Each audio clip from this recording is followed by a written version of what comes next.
Hi, my name is Phil, and my wife Amy and I built some tables and benches for our kitchen. Since we don't really have a dining room or even really a breakfast nook in this house, the table needs to fit in between the island and the back wall. This means it either needs to be small or long and narrow. Amy found some butcher block countertops, and we snagged a couple.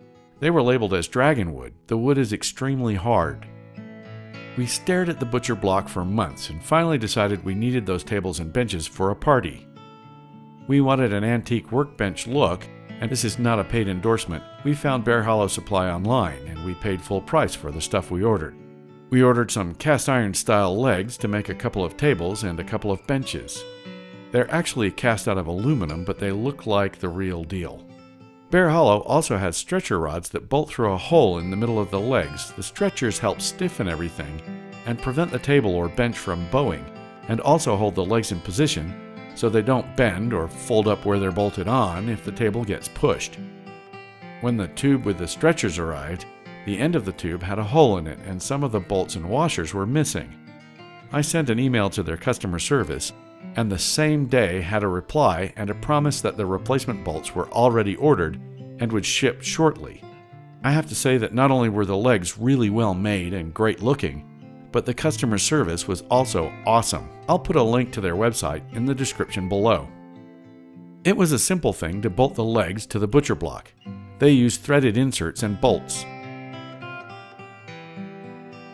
We made one of the tables 8 feet long and made a couple of benches out of beautiful cherry planks to match. The other table was cut down 5 feet so it fit into a niche in the kitchen and could be pulled out if we had more than 8 people over for dinner.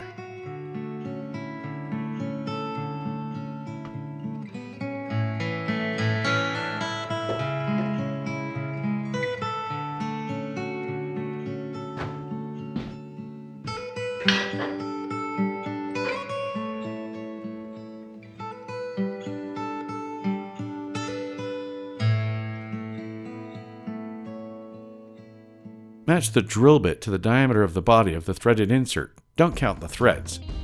You need to drill a hole the size of the shaft of the insert.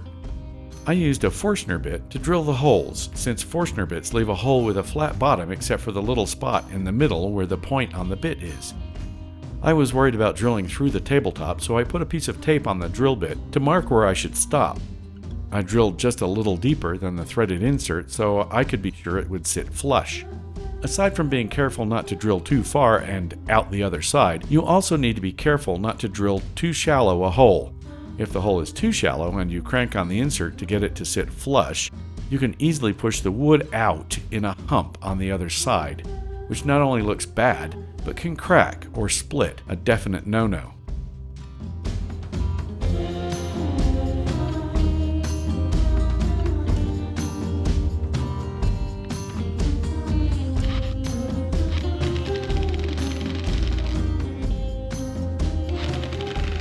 Threaded inserts typically come with either a couple of notches on the end so you can use a standard screwdriver, or in this case, a much better hexagonal hole so you can use an Allen or hex wrench. I happen to have a set of socket drive hex bits which fit on a standard 3/8 inch driver.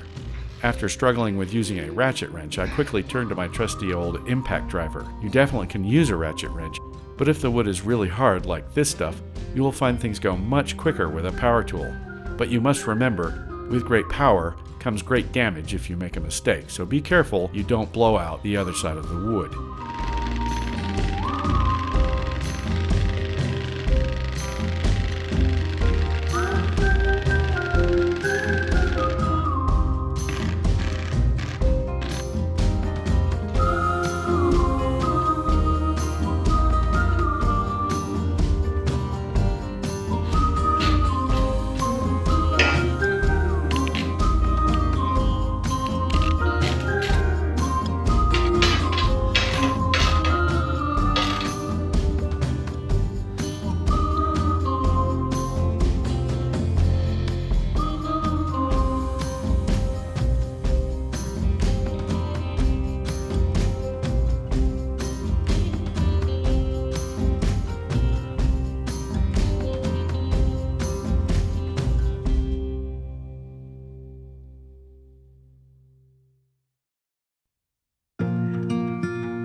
table is solid as a rock. Beautiful. And now we can get rid of this other table. Once I had the tables assembled, I used a router to put a small roundover on the edges of the tables, and Amy sanded them to 320 grit in preparation for finishing them with tung oil.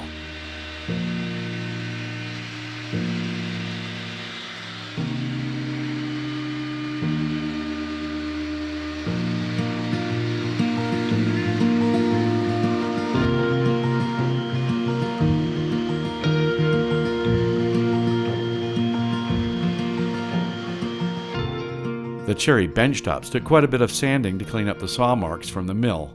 After thickness sanding, we sanded them to 320 grit and then wiped them with some water to raise the grain and left them to dry overnight. The next day, I rounded over the edges with a much bigger radius since folks would be sitting on them, and then sanded one more time with 320 grit. Then I started assembling the benches. This is the kind of scorching you get with cherry. It also looks like this edge is a little uneven. I might try and take another pass at that and see if I clear it up. I know I slid really way down on there and that heats up the wood, and cherry just scorches. You look at it funny and it scorches, so you have to sand that off. I'm gonna just route it, see if take a quick swipe at it and see if that comes off.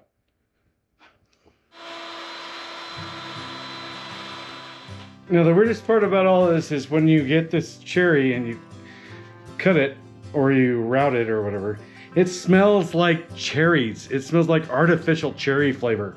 It's really weird. To avoid blowing through the much thinner wood on the benches, and to help stiffen them, I used some oak. I made a rib that runs down the center of the bench, and at each end a block to mount the legs to. Add that stiffness to the stretcher rod on the legs, and the result is a pair of 8-foot-long benches that can take 4 full-grown adult humans without flexing.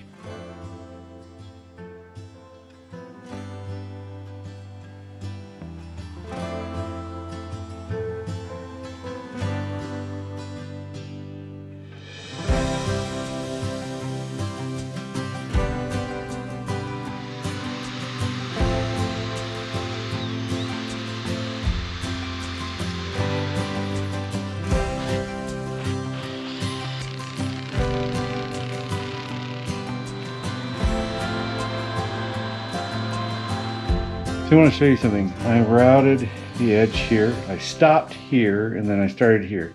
This is the underside of the seat on the bench, and it would have looked really strange to have this routed here, especially if this were a little wider and it met right there. So I stopped there, and now I'm debating whether or not I need to continue and then just let this meet this right at this edge here. But this is the part that the leg bolts onto, and the leg is actually 12 inches.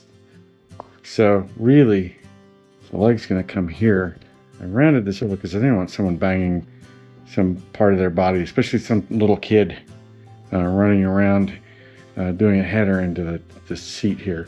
But the metal is going to span this whole thing and probably overlap this just a little bit. I should probably have stopped it, but I didn't know exactly where the leg is actually going to be.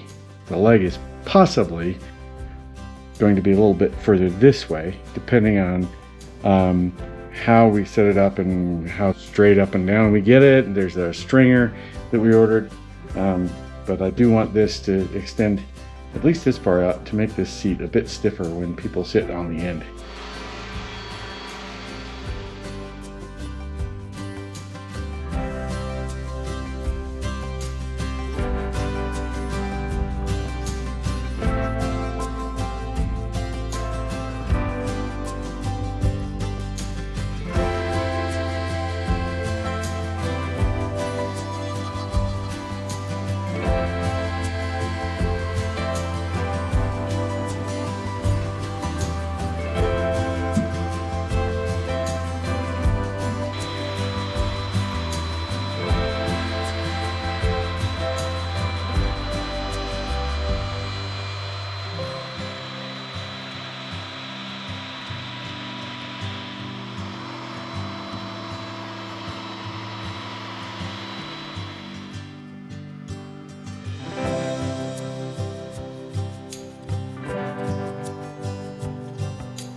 Amy and I finished the tables and benches in our guest room that is just off the kitchen pantry.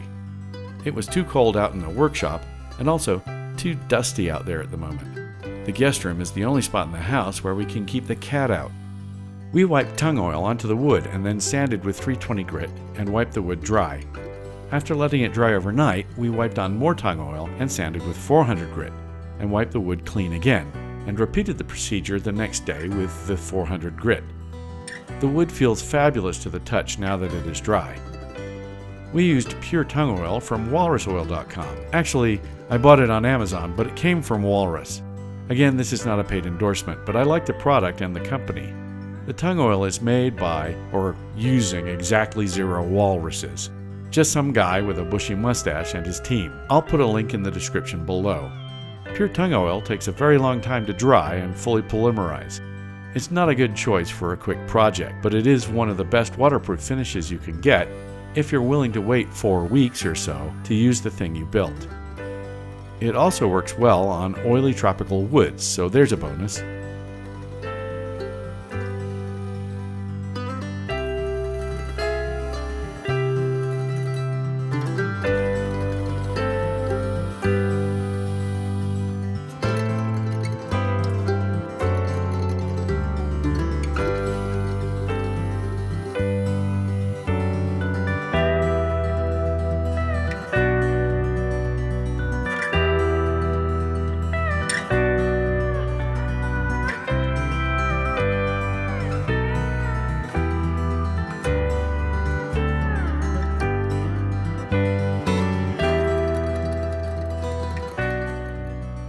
Like that guy on the mountain biking channel says, it's time to sit back and stare.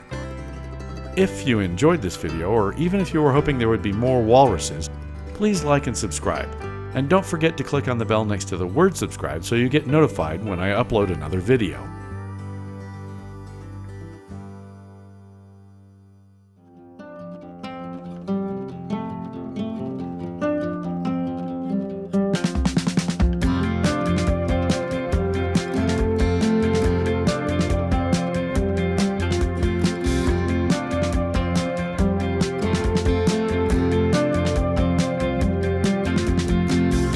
You know what? You're kind of in the way there, Ziggy.